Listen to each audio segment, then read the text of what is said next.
accompagné de Catherine Segui et accompagné de Laurence Pagès et accompagné également de Pierre-Antoine Lévy.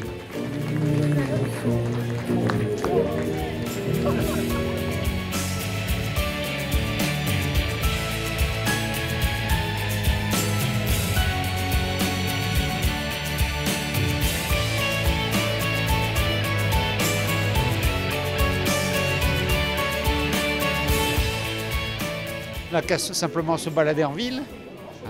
On voit la nouvelle place des parapluies, les rues, les trottoirs, la piscine, la médiathèque. Moi, j'apprécie. Ce sont des choses que chaque citoyen peut constater. Elle a tout développé. Elle n'hésite pas à mettre en œuvre tous ses élus et chacun travaille très bien de son côté. On voit qu'ils sont tous très compétents. Il y a un très beau bilan de campagne. Toutes ces années ont servi à quelque chose. C'est très agréable de vivre à Montauban maintenant, de plus en plus. Elle a changé totalement Montauban. Moi j'habite à Montauban depuis 1960.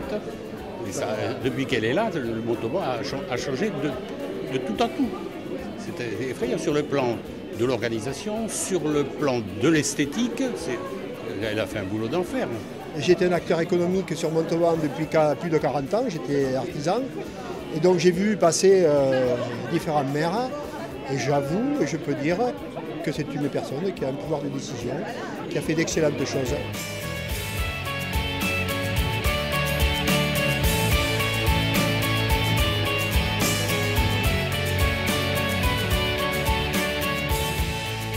Ce soir, le thème abordé était la question de l'éducation, depuis la crèche, depuis la petite enfance, jusqu'à l'université, en passant par les écoles, par les centres de loisirs, et la jeunesse en général.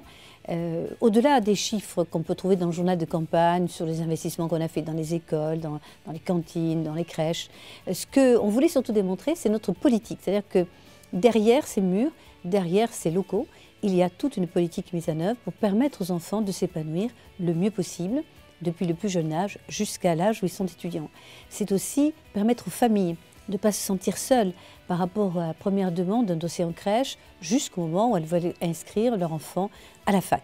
Donc, c'est tous les dispositifs de soutien au périscolaire, de soutien éducatif pour les enfants défavorisés, de l'acceptation des enfants handicapés dans les écoles, de l'insertion, de toutes les formes, le sport, le contrat des devoirs et droits des familles. Bref, c'est énorme en termes de chiffres, en termes de fonctionnement, en termes de personnel. Tout cela a été énoncé avec beaucoup de brio par mes trois élus en charge de ces sujets, puisque Mme Segui, elle, toute seule, a traité 2 sujets. Elle a traité la petite enfance, elle a traité les écoles.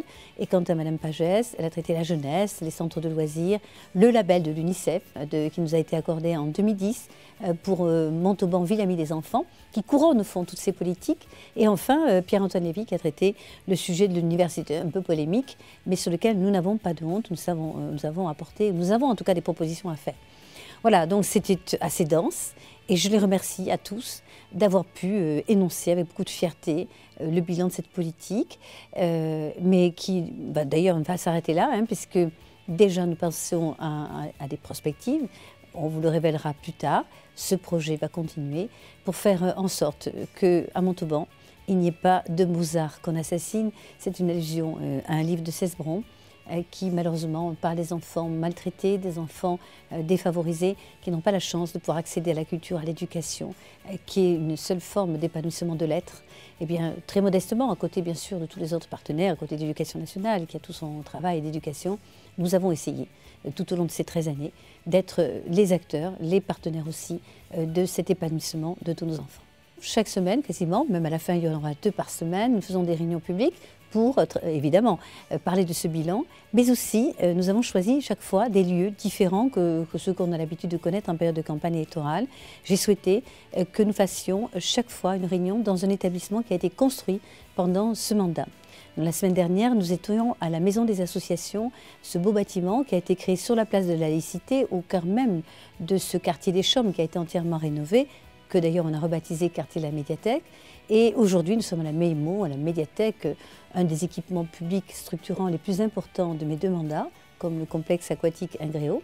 La prochaine fois, nous serons à la salle des fêtes du Faux que nous avons inaugurée la semaine dernière et ainsi de suite jusqu'à la fin. J'ai gardé un peu comme un secret les 2 derniers meetings, les emplacements des 2 derniers meetings. Vous les découvrirez à ce moment-là.